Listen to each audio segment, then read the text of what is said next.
Hola chicos, buen día. Esta serie de videos es para los chicos de primero y de segundo.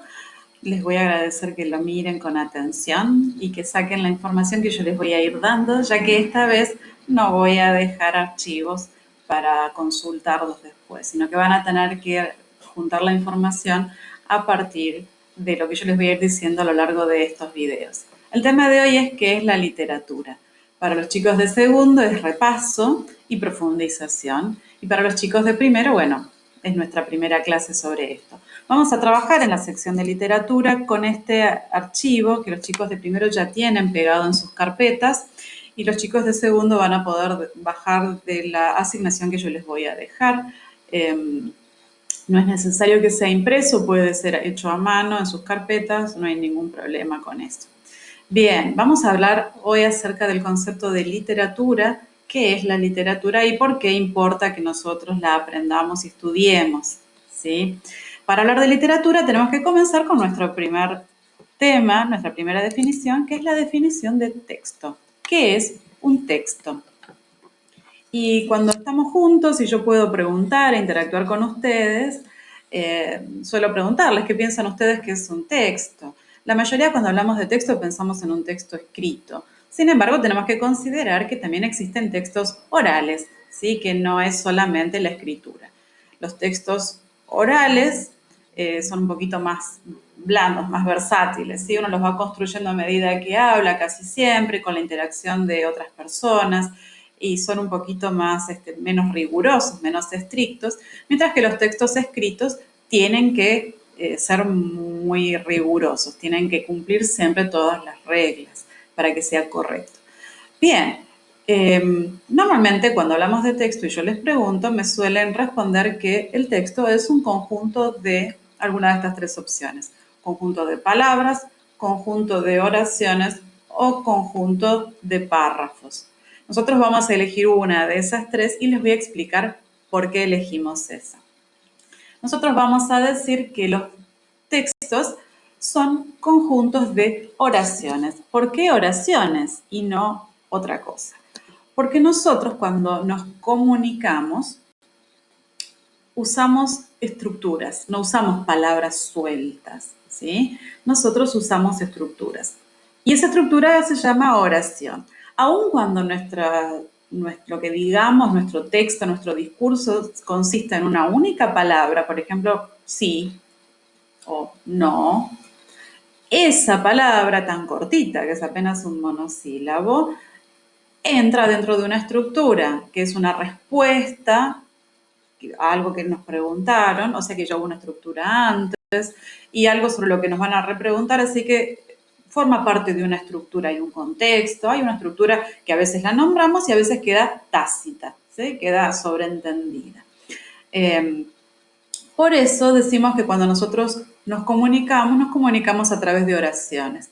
Las oraciones son la unidad más pequeña del habla. Habla significa el lenguaje, ¿sí?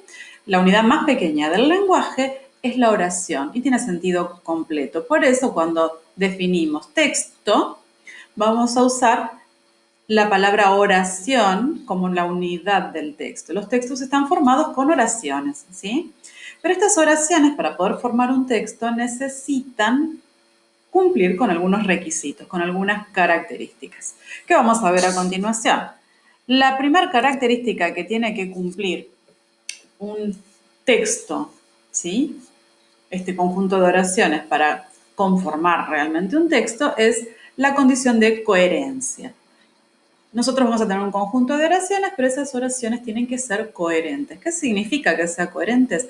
Que están dadas en un orden lógico. Recién les decía que el texto oral es un poquito más flexible, pero el texto escrito no. Hay que pensar antes de escribir, ¿sí? ¿En qué orden vamos a poner la información? Porque esa información tiene que tener un orden lógico.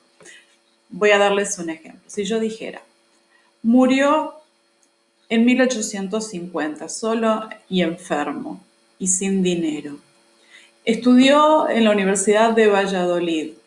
Nació en Buenos Aires y nunca se casó. Fue el general del Ejército del Norte. Se llamaba Manuel Belgrano. Les di un montón de información dentro de un par de oraciones, 2, 3 oraciones, pero esas oraciones no eran coherentes, no seguían un orden lógico.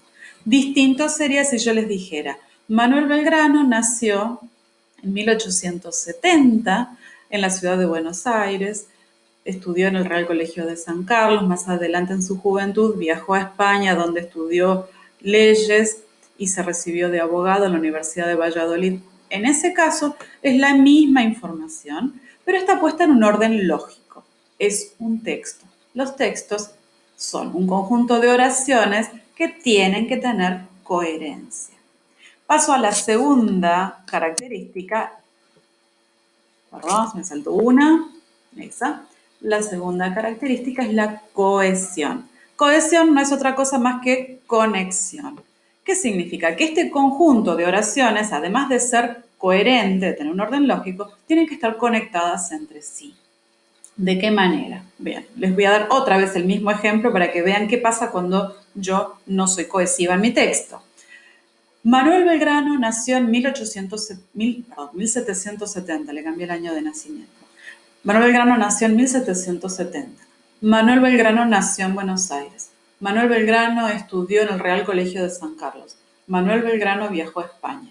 Manuel Belgrano estudió Derecho. Manuel Belgrano estudió en la Universidad de Valladolid. Manuel Belgrano volvió a Buenos Aires. Es coherente, sí, porque vamos en un orden lógico. Lo que no es cohesivo. ¿Qué significa que sea cohesivo? Que toda esa serie de oraciones que yo enumeré estén conectadas entre sí. Ustedes saben que hay reglas para conectar, que no se puede poner de cualquier manera, que yo no puedo repetir 8000 veces Manuel Belgrano porque eso es incorrecto. Entonces, ¿cómo sería esto? ¿Cómo convertiría yo este conjunto de oraciones recoherentes en un texto que además sea cohesivo? Bueno, de esta manera, por ejemplo. Manuel Belgrano nació en 1770 en Buenos Aires. Realizó sus primeros estudios en el Real Colegio de San Carlos y más tarde, en su juventud, viajó a España donde estudió Derecho en la Universidad de Valladolid. ¿Se entiende, verdad? Además de ser coherente, es cohesivo este texto. Entonces, resumiendo, vamos a decir que el texto es un conjunto de oraciones con coherencia, orden lógico, y cohesión, conexión. Les muestro cómo tendría que quedar el cuadrito de ustedes en la parte donde dice texto, ¿sí? Les voy a mostrar en dónde. En esta parte que está en amarillito acá, arriba, donde dice texto, debiera decir lo que está acá al lado en el globo celestito, ¿sí? Texto, conjunto de oraciones con coherencia, orden lógico y cohesión, conexión. Bien, sigo adelante. Ustedes total pueden poner la pausa para completar. Sigo adelante. Nosotros vamos a clasificar los textos, es una clasificación posible, es la que hacemos en esta materia, la que yo elijo hacer en esta materia. Clasificamos nuestros textos en dos grupos, textos ficcionales y textos no ficcionales. Ya les voy a mostrar, a ver, ¿está acá? Sí, aquí está. Entonces, nuestro cuadrito se bifurca, ¿sí?, en dos grupos, los textos ficcionales, como les mostré antes, y los no ficcionales. Vamos a decir algunas características de los textos ficcionales y de los no ficcionales. Cuando digo la palabra ficcional, ¿en qué pensamos? Y la palabra ficción es una palabra que conocemos muy bien, hay mucho Netflix circulando en nuestras casas, especialmente en estas épocas de cuarentena. Entonces, ¿a qué le llamamos ficción? Y cuando hablamos de ficción pensamos más que nada en, no sé, en películas, por ejemplo, ¿sí? En cosas que no pasan en la realidad. Vamos a dejar en suspenso un poquito este concepto de realidad. ¿Por qué lo vamos a dejar en suspenso? Porque nosotros pensamos que si algo pasó de verdad, no importa cómo esté contado, cómo esté narrado, es verdad. Y si algo no pasó de verdad, no importa cómo esté contado, es mentira. Y saben que la vida, la realidad, es bastante más compleja que pasó, no pasó, es verdad, es mentira, es realidad, no es realidad. Cuando terminemos con toda nuestra clasificación y logremos dar una definición de literatura y algunas cositas más, vamos a volver probablemente sobre este concepto de realidad y no realidad, de realidad y ficción, de verdad y de mentira. Pero vamos a tratar de no usar el concepto de verdad y mentira porque es un concepto un poquito que nos va a limitar un poquito en este momento. Sino que vamos a hablar de ficción y no ficción. Y vamos a comenzar con los textos de no ficción. Cuando ustedes iban al jardín de infantes, cuando yo tenía 4 o 5 años, allá en 1900 y algo, iba al jardincito y tenía de maestra a la señorita Lidia, que fue maestra aquí en el IAF también durante un montón de años, y se jubiló cuando ustedes iban a, tal vez, al jardincito.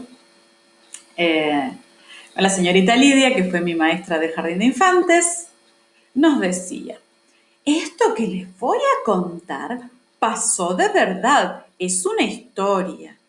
O por ahí nos decía: esto que les voy a contar ahora no pasó de verdad, es un cuento.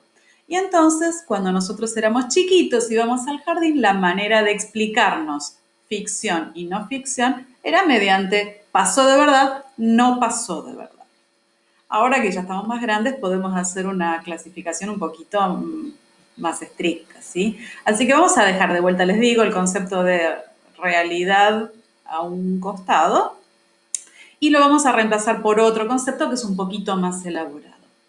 Este concepto que yo les voy a proponer que trabajemos es el concepto de objetividad, para que me estoy apurando, el concepto de objetividad versus el concepto de subjetividad, ¿sí?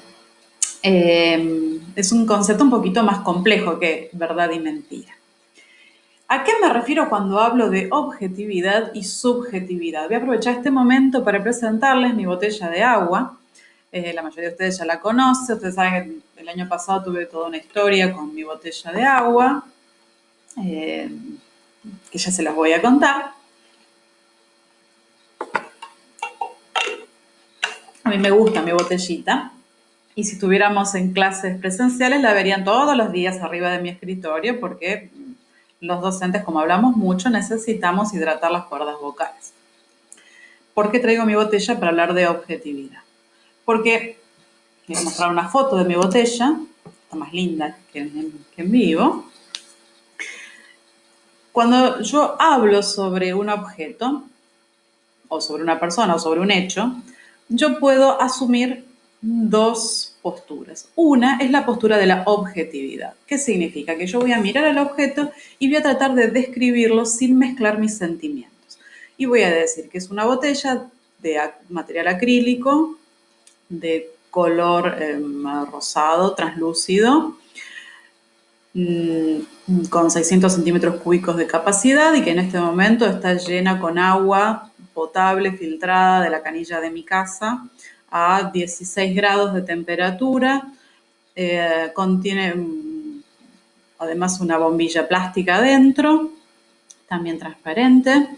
Tiene una base metálica, una tapa metálica y una etiqueta que representa rodajas de sandía y hojas verdes, y tiene un texto, una leyenda que dice Enjoy Today. Bien, en esa descripción que yo hice no intervinieron mis sentimientos, en absoluto, para nada. En cambio, si yo les dijera que hago una descripción subjetiva y les muestro esta imagen y les digo: amo mi botella, esta botellita de plástico es una gloria. ¿Por qué? Porque el año pasado yo tenía una botella re linda, pero me la robaron, desapareció, nunca más la pude recuperar, así que me compré esta viene conmigo a todas partes y es fantástica porque tiene la capacidad justa, pesa lo ideal. Entonces, estoy hablando de la misma botella, pero una cosa es que yo hable sobre la botella sin mezclar mis sentimientos y mis emociones y mi imaginación y lo que a mí me genera tener esta botellita, y muy diferente es que yo hable sobre lo que a mí me pasa respecto de esta botellita. Interrumpo acá, sigo en el próximo video.